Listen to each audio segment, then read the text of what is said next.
तो नमस्कार दोस्तों, मैं नीरज स्वागत करता हूं आपका डीएनडी क्लासेस में। और यहां पर अब हम एक नया बैच स्टार्ट कर रहे हैं जो कि है मेरे दोस्तों हिंदी मीडियम का बैच। यहां पर हम अकाउंट्स, वो चाहे 11th क्लास की हो चाहे 12th क्लास के अकाउंट्स हो, दोनों ही अकाउंट्स हम यहां पर हिंदी मीडियम में कवर करने वाले हैं इस बैच के अंदर। तो मेरे हिंदी मीडियम वाले दोस्तों को भी अब कहीं और जाने की ज़रूरत नहीं है, हम सारी समस्याओं का समाधान यहीं कर देंगे। इस बैच के अंदर हम अकाउंटिंग से रिलेटेड थ्योरी भी देखेंगे हिंदी में, और उसके सारे क्वेश्चन भी करने वाले हैं हम हिंदी में ही। तो मेरे दोस्तों, आपको दिसंबर तक या हद मार के जनवरी तक हम पूरा का पूरा कोर्स करवा देंगे ताकि आप अपने आप से उसका रिवीजन भी कर पाएँ। तो मेरे दोस्तों, रिवीजन भी करवाएंगे हम आपको, और साथ ही साथ क्वेश्चंस भी करवाएंगे, सारे ऑब्जेक्टिव्स कराएंगे, और एक इम्पॉर्टेंट क्वेश्चंस भी करवाएंगे जो जो आपके एग्ज़ाम्स में आ सकते हैं। उसके एग्ज़ाम से पहले वन शॉट वीडियो भी लेके आएँगे। तो मेरे दोस्तों, कहीं नहीं जाइएगा, हमारे साथ जुड़े रहिएगा। आपकी पूरी की पूरी 12th क्लास हम यहाँ पर अच्छे मार्क्स से कवर करवाएँगे। तो मेरे दोस्तों, यहाँ पर जो पार्टनरशिप का सबसे पहला चैप्टर है साझेदारी के लिए लेखांकन, हम सबसे पहले उसका इंट्रोडक्शन पार्ट देखेंगे इस वीडियो के अंदर कि किस तरीके से साझेदारी क्या होती है, साझेदारी में किस तरीके के लेखांकन किए जाते हैं। जितने भी थ्योरी से रिलेटेड पार्ट होंगे मेरे दोस्तों, वो हम यहाँ पर देखने वाले हैं, वो हम यहाँ पर कवर करने वाले हैं। तो मेरे दोस्तों, तो फिर मेरे दोस्तों, देरी किस बात की, चलिए शुरू करते हैं। तो फिर चलें। तो मेरे दोस्तों, आपकी 12th क्लास के अंदर 2 बुक्स हैं, और उसमें जो सबसे पहली बुक है, उस बुक के अंदर एक टॉपिक है साझेदारी। अब टॉपिक तो एक है साझेदारी, बट उसके अंदर चैप्टर आपके बहुत सारे अलग-अलग चैप्टर हैं, जिसमें जो सबसे पहला उसमें चैप्टर है वो है साझेदारी के खाते और साझेदारी का लेखांकन।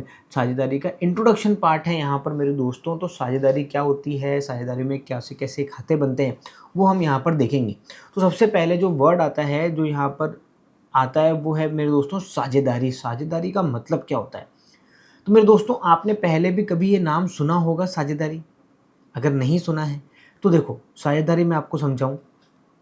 मैं और मेरा दोस्त दोनों मिलके कोई व्यवसाय प्रारंभ करना चाहते हैं लाभोपार्जन के लिए। हम कोई भी बिजनेस स्टार्ट करना चाहते हैं। हम दोनों ने मिलकर सोचा कि यार, हम दोनों को इलेक्ट्रॉनिक्स की बहुत अच्छी नॉलेज है, हम दोनों बिजली के सामान और ये हम चीज़ें क्या कर सकते हैं, बना सकते हैं।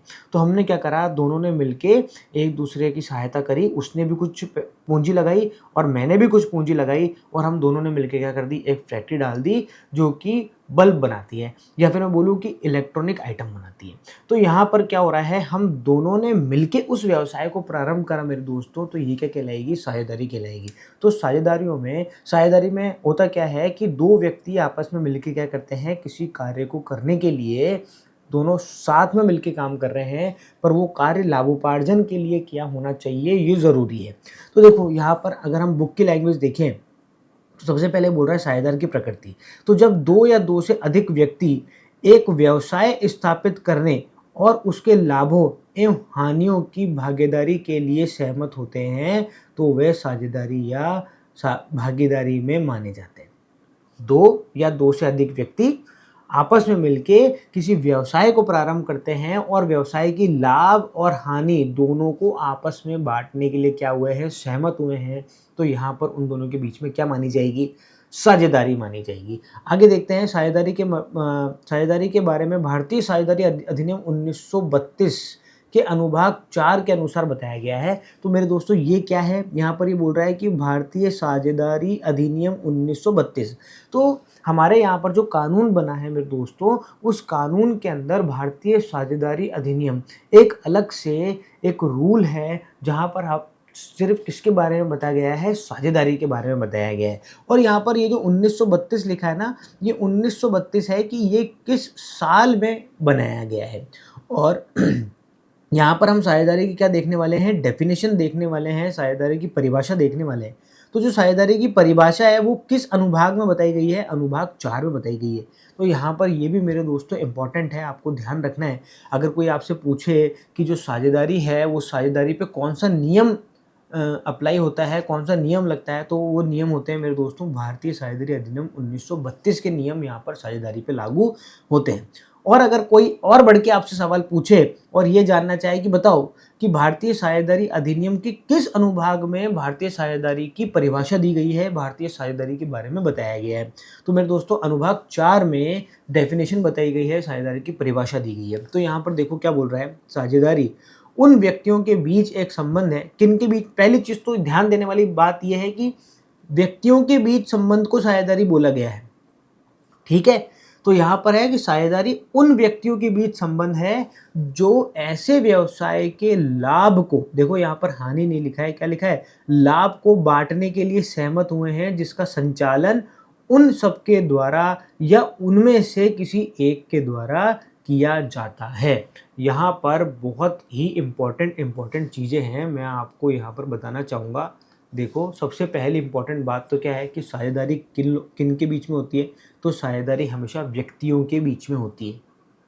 दूसरी जो सबसे इम्पोर्टेंट बात है इसके अंदर वो क्या है कि ये जो साझेदार हैं, जो आपस में मिलकर साझेदारी कर रहे हैं, वो लाभ बांटने के लिए सहमत हुए हैं।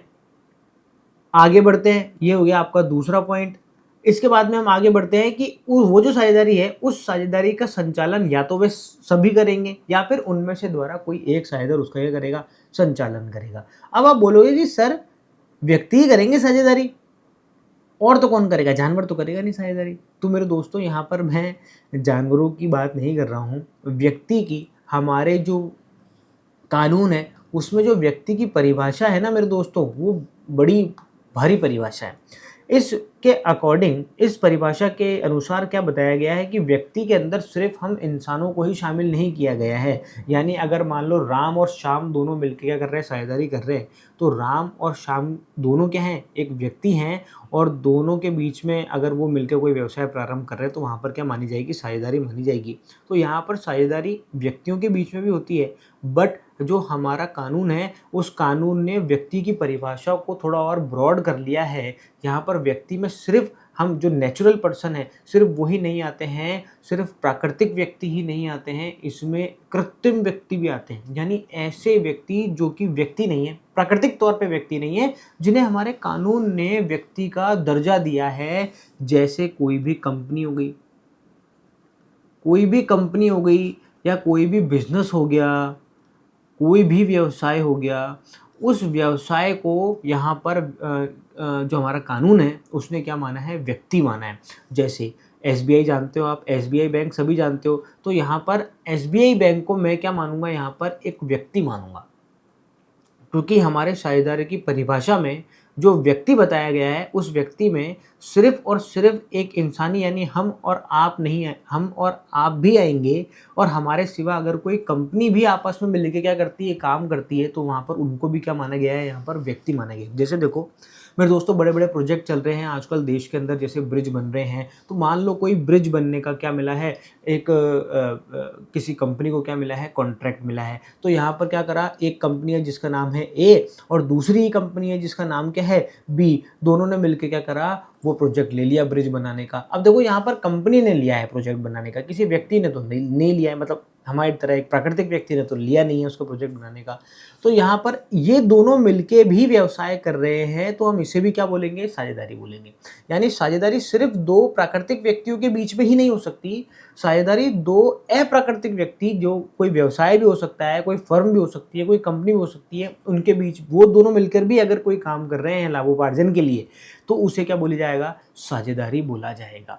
तो इसलिए यहाँ पर व्यक्ति की जो परिभाषा है, व्यक्ति की जो व्याख्या है, वो क्या है मेरे दोस्तों, थोड़ी ब्रॉड है, थोड़ी बड़ी है। तो यहाँ पर वापस से एक बार देख लेते हैं, साझेदारी उन व्यक्तियों के बीच एक संबंध है जो ऐसे व्यवसाय के लाभ को बांटने के लिए सहमत होते हैं। अब देखो आप बोलोगे कि यहाँ पर सिर्फ लाभ ही बांटेंगे क्या, हानि नहीं बांटेंगे क्या, तो मेरे दोस्तों बिल्कुल यहाँ पर साझेदारी के अंदर लाभ बांटना जरूरी है, भले ही कोई साझेदार हानि ना बांटे। अब आप बोलोगे सर हो सकता है क्या, देखो एक साझेदारी है जिसमें 3 साझेदार है, ए, बी और सी। तो यहाँ पर ए और बी ये दोनों तो जो साझेदार हैं वो लाभ भी बांटते हैं और हानि भी बांटते हैं, पर जो सी है, सी एक ऐसा साझेदार है जो सिर्फ और सिर्फ लाभ बांटता है, हानि नहीं बांटता। तो यहाँ पर सी भी यहाँ पर उतना ही बराबर का साझेदार है जितने की ए और बी है। बट अगर सी लाभ भी ना बांटे और हानि भी ना बांटे तो यहाँ पर फिर सी साझेदार नहीं कहलाएगा। एक और तरीके से समझो, मैं और मेरा दोस्त दोनों मिलके क्या करते हैं, एक काम करते हैं। हमारे यहाँ पर कुछ ऐसे लोग हैं जो जिनको एक वक्त का खाना भी नहीं मिल पाता है। तो क्या करा, मैंने और मेरे दोस्त ने मिलके क्या करा, पैसा लगाया। उसने ही पैसा लगाया, मैंने ही पैसा लगाया, और हम दोनों ने मिलके क्या करा, एक रसोई डाली जिसमें हम क्या करते हैं, रोज़ खाना बनाते हैं और बनाकर क्या करते हैं, उन गरीबों को खाना खिला के दे के आते हैं एक वक्त का। तो मेरे दोस्तों, देखो यहाँ पर हम दोनों ने पैसा लगाया है, हम दोनों काम भी कर रहे हैं वहाँ पर, तो क्या ये साझेदारी कहलाएगी? तो नहीं दोस्तों, ये साझेदारी नहीं कहलाएगी। ये साझेदारी इसलिए नहीं कहलाएगी क्योंकि ये एक व्यावसायिक क्रिया नहीं है, इससे हमें लाभ नहीं मिलता है। तो साझेदारी में लाभ का मिलना अति आवश्यक है, हानि भले ही हम वहन करें या ना करें।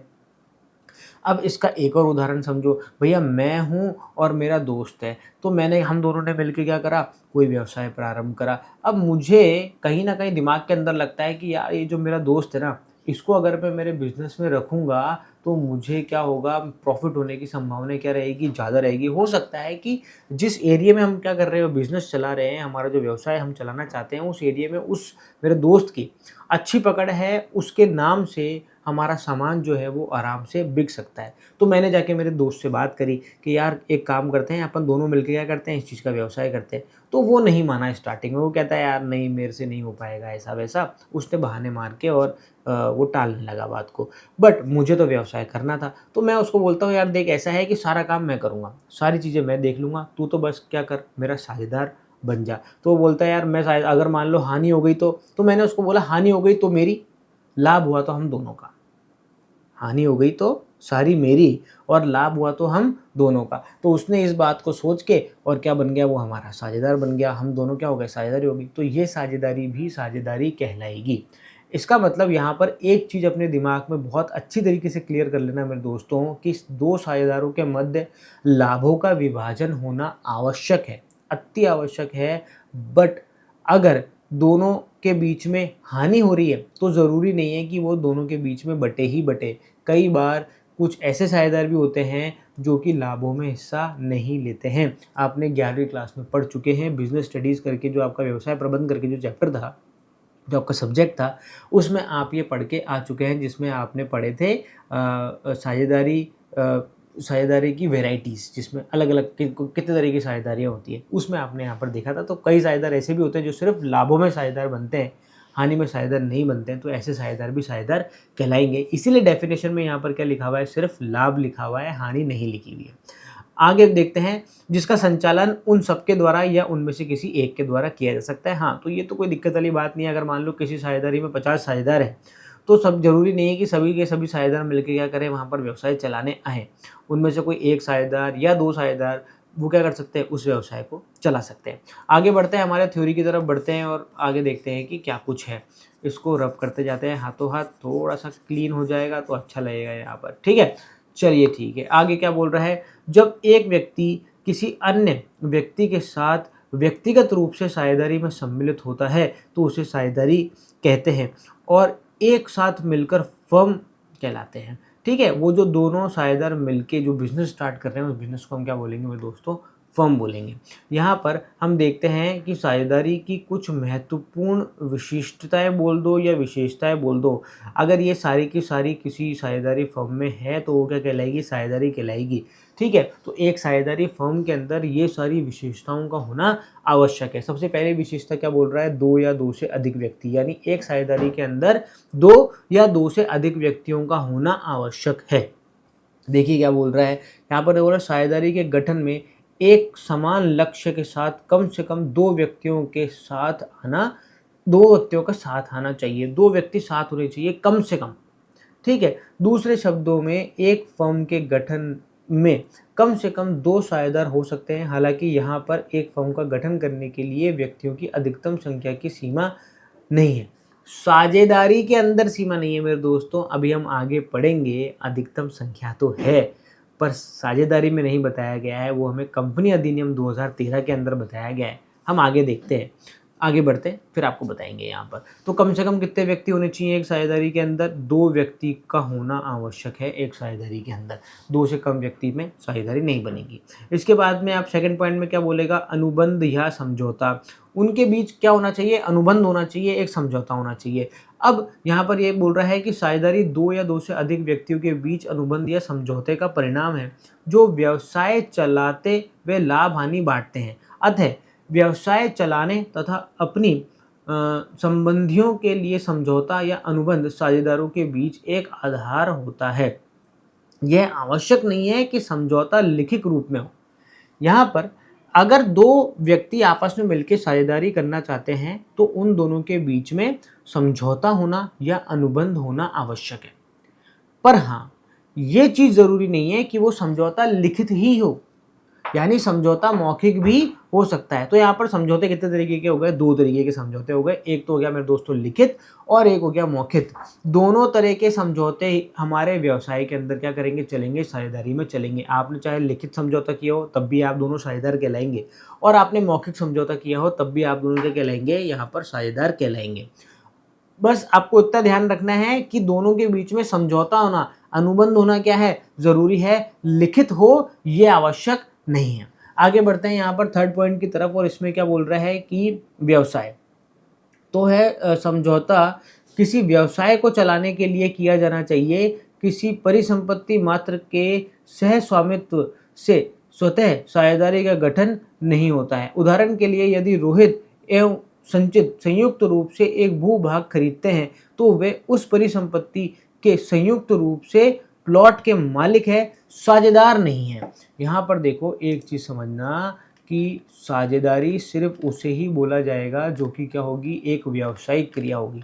अगर आपके द्वारा किया गया कार्य व्यवसाय की श्रेणी में नहीं आता तो फिर वो साझेदारी नहीं कहलाएगा, ये कहना चाह रहा है यहाँ पर। जैसे ए और बी, राम और श्याम, 2 दोस्त हैं आपस में, और दोनों ने मिलके क्या करा? एक प्लॉट खरीद लिया। अब देखो यहाँ पर दोनों ने मिलके प्लॉट खरीदा है यहाँ पर, तो आप बोलोगे कि यार वो तो साझेदारी है। नहीं, देखो वो साझेदारी नहीं कहलाएगी। दोनों उसके सह स्वामी हैं, दोनों उसके मालिक जरूर है, पर यहाँ पर साझेदारी नहीं कहलाएगी। वो इसलिए नहीं कहलाएगी क्योंकि वो ये प्लॉट जो है बेचना नहीं चाहते।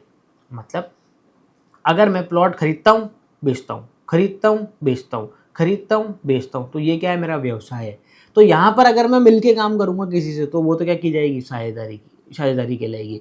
पर यहाँ पर राम और श्याम ने रहने के लिए खरीदा है वो मकान, दोबारा बेचने के उद्देश्य से नहीं खरीदा। वो बात अलग है कि वो कुछ साल बाद उसको बेच दे, पर वो ऐसा काम रोज रोज नहीं करते। जिस काम को हम रेगुलर बेसिस पे रोज हमारी दिनचर्या में करते हैं वो क्या कहलाएगी? हमारी साझेदारी कहलाएगी। जैसे एक दुकान वाला है, वो दुकान वाला क्या करता है? रोज अपनी दुकान के लिए क्या करता है? सामान खरीदता है, डेली बेसिस पे सामान खरीदता है, और डेली बेसिस पे क्या करता है? लोगों को बेच देता है। यहाँ पर अगर वो तेल का पीपा खरीद रहा है तो वो अपने घर में इस्तेमाल करने के लिए नहीं खरीद रहा है, वो उसे दोबारा बेचने के लिए खरीद रहा है, तो इसे हम कहेंगे व्यावसायिक क्रिया। तो व्यावसायिक क्रिया में अगर 2 व्यक्ति आपस में मिलकर काम कर रहे हैं तब तो क्या मानी जाएगी? उसको साझेदारी मानी जाएगी। बट अगर 2 व्यक्ति मिलकर कोई व्यावसायिक कार्य नहीं कर रहे हैं, उन्होंने अपनी कोई परिसंपत्ति खरीदी है, तो वहाँ पर उन दोनों के बीच में साझेदारी नहीं मानी जाएगी। ठीक है मेरे दोस्तों, अब आगे बढ़ते हैं। यहाँ पर हमारा ये तीसरा पॉइंट हो गया। तीसरे के बाद में हम देख लेते हैं चौथा पॉइंट, जिसमें क्या बोल रहा है? पारस्परिक अभिकरण। साझेदारी एक व्यवसाय सभी साझेदारों द्वारा या फिर उनमें से किसी एक साझेदार द्वारा चलाया जा सकता है। इस कथन के 2 महत्वपूर्ण आशय हैं। पहला, व्यवसाय चलाने के लिए प्रत्येक साझेदार अधिकृत है। पहली चीज़ तो व्यवसाय उनमें से किसी के द्वारा भी चलाया जा सकता है, या तो वे सब चलाएं या फिर वो अपना एक प्रतिनिधि चुन लें कि भैया ये चलाएगा और ये जो भी काम करेगा उसके लिए हम क्या करेंगे? सारे के सारे उत्तरदायी हैं। यहाँ पर कई और भी इसमें जो है वो पहलू निकल के आते हैं, और वो पहलू ये निकल के आते हैं कि पहली चीज़ तो सभी साझेदार जो हैं वो साझेदारी में चलाने के लिए क्या हैं? सारे के सारे एलिजिबल हैं। प्रत्येक साझेदार अधिकृत है व्यवसाय चलाने के लिए। दूसरी बात क्या निकल के आती है? सभी साझेदारों के बीच आपस में एक पारस्परिक एजेंसी का संबंध होता है। यहाँ पर भैया ये बहुत इंपॉर्टेंट है, बहुत ज़्यादा इंपॉर्टेंट है। वो ऑब्जेक्टिव क्वेश्चन जो आते हैं ना, तुम्हारे एमसीक्यू वाले जो क्वेश्चन आते हैं, उस एमसीक्यू वाले क्वेश्चन में पूछ लेता है कि जो साझेदार है उन साझेदारों के बीच में किस तरह का संबंध पाया जाता है। तो यहाँ पर जो साझेदार हैं उन साझेदारों के बीच में पारस्परिक एजेंसी संबंध पाया जाता है। अब आप बोलोगे यार सर ये एजेंसी संबंध क्या होता है? देखो मेरे दोस्तों, एजेंसी को तुम समझो एजेंट से। यार तुमने एजेंट वर्ड सुना होगा, तुम कहते हो यार ये LIC का एजेंट है, LIC का काम करता है यार, सुना है ना, LIC का काम करता है या LIC का एजेंट है। कौन होते हैं भैया LIC के एजेंट? देखो LIC तो है एक कंपनी, वो क्या करता है, अपना एक प्रतिनिधि जो है वो नियुक्त करता है। कोई भी पर्सन, मान लो उन्होंने रमेश को क्या कर दिया, यहाँ पर अपना प्रतिनिधि नियुक्त कर दिया। अब रमेश क्या करेगा, इसकी LIC की जितनी भी पॉलिसी है वो क्या कर देगा, लोगों को बेचने का काम करेगा।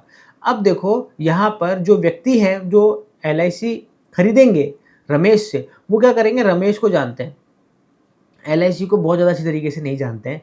वो क्या करेंगे, रमेश जो बोलेगा उनको कि देखो आप ये पॉलिसी लोगे तो आपको ऐसे ऐसे पैसे मिलेंगे, इस तरीके से आपको फ़ायदा मिल सकता है, नुकसान मिल सकता है। तो रमेश के कहने पर क्या करिए, इन लोगों ने पॉलिसी ली है, तो यहाँ पर रमेश के द्वारा जितने भी किए गए कार्य होंगे उन सारे कार्यों का कौन जिम्मेदार रहेगा, यहाँ पर LIC कंपनी रहेगी।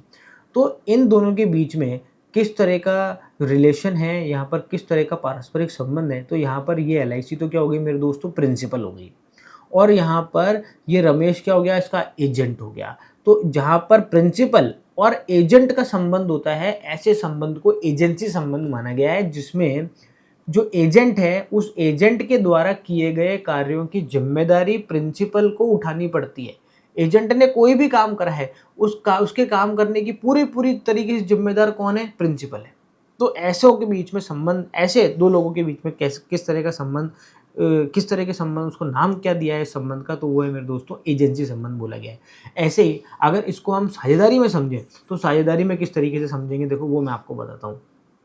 क्या करना है आपको, मान लो यहाँ पर 3 साझेदार हैं, A, B और C, यहाँ पर 3 साझेदार हैं, और C क्या गया, ये अपनी फर्म के लिए यहाँ पर साझेदारों को क्या, साझेदार जो व्यवसाय करते हैं उस व्यवसाय को क्या बोलते हैं, फर्म बोलते हैं।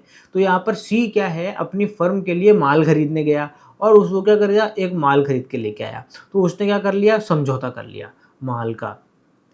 और क्या समझौता कर लिया, उसने ये समझौता कर लिया कि भैया 10,000 रुपये का किसी निश्चित क्वालिटी का माल जो है वो खरीदेगा, और वो क्या करा, उसने ऑर्डर दे के आ गया। अब वो जिस दिन ऑर्डर दे के आया, तो थोड़े दिन बाद में वो ऑर्डर क्या हो गया, इनकी फर्म के यहाँ पर आ गया मेरे दोस्तों। अब उस दिन क्या था, C बिजनेस के अंदर नहीं था, A और B थे। तो A और B को ये जो माल आया है ये स्वीकार करना पड़ेगा, किसी भी हालत में स्वीकार करना पड़ेगा। A और B ये बोल के मना नहीं कर सकते कि यार देखो ये कॉन्ट्रैक्ट तो कौन करके आया, ये समझौता किसने करा, C ने करा ये समझौता हमने नहीं करा, तो हम ये माल नहीं लेंगे। नहीं, C जो भी कार्य करेगा वो सारे कार्यों की जिम्मेदारी A, B और C तीनों की बराबर बराबर होगी, और B अगर कोई कार्य करेगा तो उसकी जिम्मेदारी A और C की बराबर बराबर होगी। ऐसे ही A अगर किसी भी तरह का कोई भी काम करेगा तो उसकी भी जिम्मेदारी B और C की बराबर बराबर होगी। तो यहाँ पर C ने जिस भी तरह का समझौता करा है, जो भी तरह का माल लेने का समझौता करके आया है, उसको A और B को सशर्त मानना पड़ेगा। तो ऐसे समझौते को हम क्या बोलते हैं मेरे दोस्तों, एजेंसी समझौता कहते हैं। प्रत्येक साझेदार व्यवसाय चलाने के लिए प्रमुख होने के साथ साथ दूसरे साझेदार के लिए एक अभिकर्ता भी है। यहाँ पर एजेंट को क्या बोलते हैं, अभिकर्ता बोलते हैं। तो यहाँ पर देखो जब C समझौता करने गया तो C क्या हो गया, इस कंपनी का एजेंट हो गया, ठीक है। और प्रिंसिपल कौन हो गए, A और B दोनों प्रिंसिपल हो गए। ऐसे ही अगर B किसी कार्य का समझौता करने के लिए गया किसी पे, तो B क्या हो जाएगा, एजेंट, और A और C क्या हो जाएंगे, प्रिंसिपल हो जाएंगे। ऐसे ही अगर A ने कोई समझौता करा तो A क्या हो गया, एजेंट हो गया, B और C क्या हो गए, प्रिंसिपल हो गए। तो इस तरीके से सभी साझेदार यहाँ पर प्रिंसिपल भी हैं और सभी साझेदार यहाँ पर एजेंट भी हैं, इसलिए कैसा रिलेशन हो जाता है मेरे दोस्तों, एजेंसी रिलेशन यहाँ पर हो जाता है। चलो मेरे दोस्तों, ये बात अगर आपकी बहुत अच्छे से समझ में आ गई हो तो हम आगे बढ़ते हैं। यहाँ पर देखो चीज़ों का ध्यान रखना, समझ रहे हो, बहुत ही अच्छे तरीके से चीज़ों का ध्यान रखना जरूरी है। आगे बढ़ते हैं, देखो हमारे 5वें पॉइंट की तरफ, और यहाँ पर क्या बोल रहा है, लाभ का विभाजन। देखो फिर से आ गया, देखो ये डेफिनेशन में पढ़ा था ना अपन ने, इसकी परिभाषा पढ़ी थी, परिभाषा में आया था लाभ का विभाजन होना आवश्यक है। जिस साझेदारी में लाभ का विभाजन नहीं होता वो साझेदारी साझेदारी नहीं कहलाती। तो यहाँ पर क्या होगा मेरे दोस्तों, साझेदारी या भागीदारी का एक अन्य महत्वपूर्ण तत्व यह है कि साझेदारों के बीच समझौता निश्चित रूप से व्यवसाय के लाभों एवं हानियों को बांटने के लिए होना चाहिए। यद्यपि साझेदारी अधिनियम के अंतर्गत परिभाषा के विवरण में साझेदारी को उन लोगों के बीच संबंध के रूप में बताया गया है जो व्यवसाय के लाभों को बांटने के लिए सहमत होते हैं, जिसमें हानि या नुकसान लाभ के रूप में लागू होती है। अतः लाभों को भागीदारी के साथ साथ हानियों की भागीदारी भी महत्वपूर्ण है। हालांकि यदि कुछ लोग धर्मार्थ कार्यकलापों के लिए किसी प्रकार का समझौता करते हैं तो उसे साझेदारी नहीं माना जाएगा। मैंने आपको बोला था ना, हम यहाँ पर क्या कर रहे हैं, खाना बना के और गरीबों को खिलाने का काम कर रहे हैं, तो क्या उसे साझेदारी माना जाएगा क्या? नहीं, उसे साझेदारी नहीं माना जाएगा। ऐसे ही यहाँ पर लाभ और हानि दोनों ही बांटते हैं साझेदार, लाभ भी बांटते हैं और हानि भी बांटते हैं। पर कई बार कोई साझेदार हमारे साझेदारी फर्म में ऐसे भी होते हैं जो सिर्फ और सिर्फ लाभों को ही बांटते हैं, हानियों में साझेदार नहीं कहलाते हैं, तो उन साझेदारों को भी हम साझेदार ही मानेंगे। आगे बढ़ते हैं हमारे पॉइंट की तरफ और देखते हैं क्या कुछ बता रहा है आगे। चलिए, अब यहाँ पर जो आपका अगला जो पॉइंट है वो बोल रहा है साझेदारी विलेख। अब ये साझेदारी विलेख क्या होता है यार मेरे दोस्तों? देखो, ऐसा है कि हमने अभी पढ़ा था शुरुआत में, जब हम डेफिनेशन पढ़ रहे थे, इसकी परिभाषा पढ़ रहे थे, तो हमने देखा था कि दो व्यक्तियों के बीच में साझेदारी कब होगी? जब उन दो व्यक्तियों के बीच में क्या होगा? अनुबंध होगा, संबंध होगा, समझौता होगा। तो वो जो समझौता है मेरे दोस्तों, वो समझौता होना ज़रूरी है दो साझेदारों के बीच में। पर हमने वहाँ पर एक चीज़ देखी थी कि समझौता कैसा भी हो सकता है, लिखित भी हो सकता है और मौखिक भी हो सकता है। तो मौखिक मतलब बोल के आपस में क्या करा, ए और बी दो साझेदार हैं, दोनों ने आपस में क्या करा, एक दिन बैठे शाम को और बोला यार बिज़नेस करते हैं अपन, कल से एक काम कर, 5 लाख रुपए तू लिया, 4 लाख रुपए मेरे पास में पड़े हैं, मैं ले आता हूँ और दोनों मिलकर क्या करते हैं, ये व्यवसाय प्रारंभ कर लेते हैं यहाँ पर। तो दोनों के बीच में किस तरह का समझौता हुआ मेरे दोस्तों? मौखिक समझौता हुआ। पर अगर दोनों राइटिंग में करवाते हैं, लिखित में अगर सारे के सारे अपने डिटेलिंग करवाते हैं मेरे दोस्तों, तो वहाँ पर उसको क्या माना जाएगा? लिखित समझौता माना जाएगा। यहाँ पर लिखित समझौते को हमने अलग से नाम दिया है, उसे हम बोलेंगे भैया साझेदारी विलेख। कई बार इसके लिए वर्ड काम में लिया जाता है साझेदारी संलेख या साझेदारी विलेख। तो यहाँ पर अगर लिखित समझौता करते हैं तो उसे हम क्या बोलेंगे? साझेदारी विलेख। तो साझेदारी का अस्तित्व साझेदारों के बीच समझौते का परिणाम है। यदि समझौता लिखित या मौखिक हो सकता है, यद्यपि साझेदारी अधिनियम के अनुसार समझौता निश्चित रूप से लिखित होना चाहिए, अपेक्षित नहीं होता है। देखो, साझेदारी, हाँ, जो साझेदारी हमारा जो अधिनियम है, वो साझेदारी अधिनियम हमने हमें ये तो नहीं बताया है कि लिखित ही होना ज़रूरी है।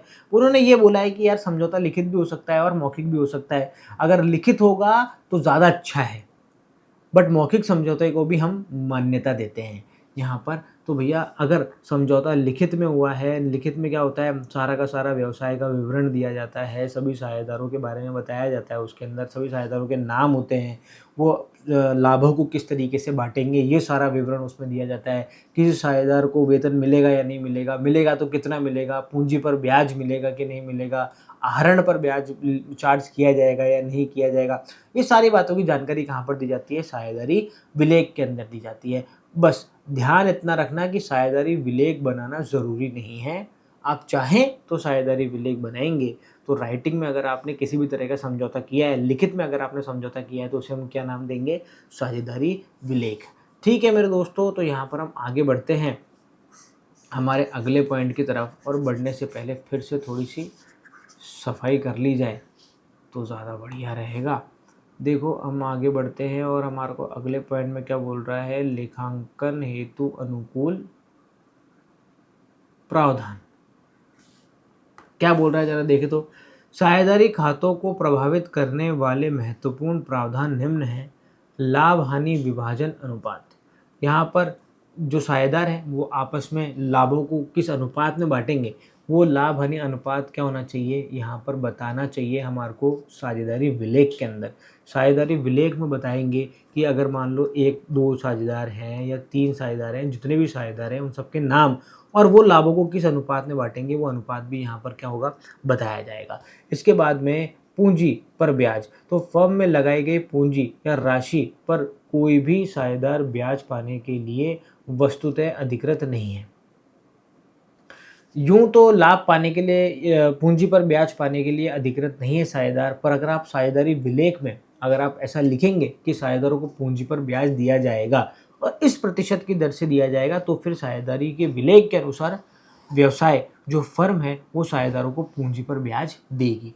आगे बढ़ते हैं यहाँ पर आहरण पर ब्याज। यदि विलेख में इस बारे में कोई उल्लेख नहीं है तो साझेदारों द्वारा कोई निकाली गई राशि पर कोई ब्याज नहीं लिया जाएगा। ऐसे ही साझेदार जो व्यवसाय से अपने निजी उपयोग के लिए जो धन निकाल लेते हैं, जो पैसा निकाल लेते हैं, उसे हम क्या बोलते हैं? आहरण बोलते हैं। ये आप जानते हैं, आपने 11वीं क्लास में पढ़ा ही है यहाँ पर।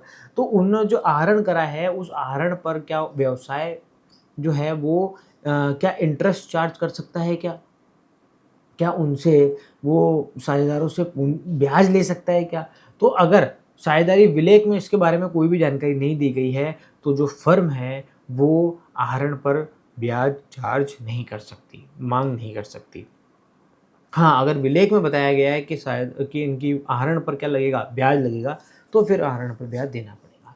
इसके बाद में बोल रहा है प्रबद्ध राशि पर ब्याज। यदि कोई साझेदार फर्म के व्यवसाय के उद्देश्य हेतु प्रबद्ध राशि लाता है, तो वह इस राशि पर ब्याज पाने के लिए अधिकृत होता है, जो कि 6% वार्षिक की दर से होती है।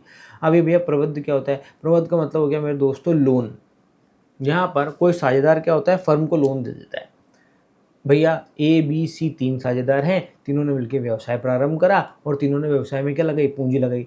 थोड़े समय बाद उन्हें क्या हुई? पैसे की ज़रूरत पड़ी, तो यहाँ पर इन तीनों ने क्या करा? सोचा कि हम बैंक से लोन ले लेते हैं। तो बैंक 12% ब्याज की दर से क्या दे रहा था? इनको लोन दे रहा था। पर वहाँ पर सी ने बोला कि यार देखो ऐसा है, तुम जितने पैसे का लोन लेना चाहते हो बाहर से, बैंक से, मैं तुम्हें उससे कम ब्याज दर पर क्या दे देता हूँ? मैं ही तुम्हें लोन दे देता हूँ। यहाँ पर किसी एक साझेदार के पास होगा ज़्यादा पैसा, तो वो क्या बोलता है कि यार एक काम करो, तुम किसी और से लोन ले रहे हो, बैंक से लोन ले रहे हो, वो तुम्हें 12% ब्याज की दर से तुम्हें लोन दे रहा है, मैं तुम्हें 10% की दर से लोन दे देता हूँ, कोई दिक्कत नहीं है। तो ऐसा अगर किसी ने लोन दे रखा है, किसी साझेदार ने फर्म को लोन दे रखा है, तो उस पर वो ब्याज पाने का पूर्ण रूप से अधिकारी है। या तो आप कोई दर डिसाइड कर दो, आपने कोई दर निश्चित कर दी कि भैया 10% की दर से ब्याज देंगे, तो फिर 10% की दर से ब्याज देंगे। पर अगर आपने किसी तरह की कोई दर डिसाइड नहीं करी है, तो फिर उसको कम से कम 6% वार्षिक की दर से ब्याज देना अनिवार्य है। बोलो ठीक है। फर्म के कार्य हेतु पारिश्रमिक। तो देखो, फर्म के कार्य हेतु किसी भी साझेदार को किसी भी तरह का पारिश्रमिक नहीं दिया जाता, जब तक कि साझेदारी विलेख में इसके बारे में बताया ना गया हो। अगर साझेदारी विलेख में बताया गया है कि भैया हम क्या करेंगे, साझेदारों को पारिश्रमिक देंगे, मतलब सैलरी देंगे, तो हम सैलरी दे देंगे। अगर हमें साझेदारी विलेख में नहीं बताया गया है कि किसी साझेदार को सैलरी देनी है या पारिश्रमिक देना है, तो फिर हम किसी भी साझेदार को पारिश्रमिक नहीं देंगे। कोई भी साझेदार पारिश्रमिक प्राप्त करने का अधिकारी नहीं है मेरे दोस्तों। तो यहाँ पर क्या हो जाता है, आपका साझेदारी विलेख से रिलेटेड जो है सभी पॉइंट यहाँ पर कवर हो गए हैं। यहाँ पर देखो, हमने साझेदारी विलेख की डेफिनेशन देखी, और साझेदारी विलेख में जो तत्व होते हैं, ये सारे के सारे तत्व विद्यमान होते हैं उसके अंदर। आगे देख लेते हैं, आगे जो जो ज़रूरी चीज़ें हैं वो हम यहाँ पर देखेंगे। देखो, थ्योरी में वैसे तो बहुत कुछ है, पर हम यहाँ पर साझेदारी में वही सारी चीज़ें देखेंगे जो कि आपके लिए क्वेश्चन करने के लिहाज से क्या है, ज़रूरी है मेरे दोस्तों। जो ज़रूरी नहीं होगी क्वेश्चन करने के हिसाब से, या थ्योरी आपके जो एग्ज़ाम में सवाल पूछे जाते हैं उसके हिसाब से जो ज़रूरी नहीं होगी, हम उसे क्या करेंगे, नहीं करेंगे मेरे दोस्तों। तो यहाँ पर हमने क्या कर लिया है, इम्पॉर्टेंट कुछ चीज़ें देख ली है यहाँ पर। अब हम क्या करेंगे, इसके बाद में ये वीडियो छोटा ही बनाएंगे। इसके बाद में हम क्या करेंगे, दूसरा एक और वीडियो बनाएंगे मेरे दोस्तों, जहाँ से हम क्या करते हैं, प्रैक्टिकल क्वेश्चंस की जो नई शुरुआत करेंगे। बिल्कुल, जो आपके पीछे के जो न्यूमेरिकल क्वेश्चंस आएंगे, वहाँ पर हम वो क्या करेंगे, उन सवालों को देखेंगे। और वो सवाल करेंगे कैसे, किस किस तरह के खाते बनेंगे यहाँ पर साझेदारी के अंदर, ये सारा हम क्या कुछ कहाँ पर देखेंगे, एक नए वीडियो में देखेंगे, इसके बाद वाले वीडियो में देखेंगे। तो मेरे दोस्तों, अगर आपको किसी भी तरह की कोई भी समस्या आती है, तो आप हमें कमेंट सेक्शन में बताएं। अगर आपको कोई क्वेश्चन नहीं आता है, अगर आप उस क्वेश्चन का सॉल्यूशन हमसे करवाना चाहते हैं, तो आप हमें कहाँ पर बताएं, कमेंट सेक्शन में बताएं। हम उसके ऊपर क्या बना देंगे, वीडियो बना देंगे। सीधी सी बात है यार, सिंपल सी बात है, इसमें क्या करना। ठीक है, तो मेरे दोस्तों, तो फिर मेरे दोस्तों मिलते हैं अगली वीडियो में। जब तक के लिए मस्त रहें, स्वस्थ रहें, खाते पीते रहें। जय हिंद।